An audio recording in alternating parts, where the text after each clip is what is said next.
गुजरावाला ख्याली bypass road fly over के दोनों अतराफ से टूट फूट का शिकार, अवाम परेशान। अरसा दराज से बाद अवामी नुमाइंदों के वादों और झूठी तसलियों से आगे ना बढ़ सकी। जिला इंतजामिया और मुतलका जिम्मेदारान ने आंखें बंद कर ली, अवाम का सफर करना महाल हो गया। गुजरावाला से खबर शामिल करते हैं। न्यूज़ 4 CEO चौधरी एजाज मेहर की रिपोर्ट के मुताबिक फ्लाई ओवर के दोनों अतराफ से ख्याली बाईपास गुजरावाला रोड अरसा दराज से टूट फूट का शिकार है। रोड पर ट्रैफिक की आमदोरफ्त के बायस धूल मिट्टी की वजह से इर्द गिर्द की रिहायशी सांस की बीमारियों में मुब्तला होने लगे। सड़क से गुजरने वाली ट्रैफिक भी इंतहाई खतरनाक सूरत हाल से दो चार है। सुबह होने वाली बारिश के बाद निकासी आब के इंतजाम नाकिस रहे।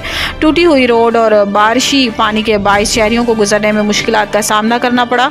सुबह होने वाली बारिश के बाद टूटी हुई रोड पर मौजूद बारिश पानी की वजह से मोटरसाइकिल सवार, रिक्शा ड्राइवर्स और दीगर हैवी व्हीकल्स को गुजरने में शदीद परेशानी का सामना रहा। बारिश के बाद टूटी हुई रोड तालाब का मंजर पेश करने लगी। कैमरामैन अली रजा भट्ट के साथ CEO चौधरी एजाज मेहर, न्यूज़ 4 गुजरावाला।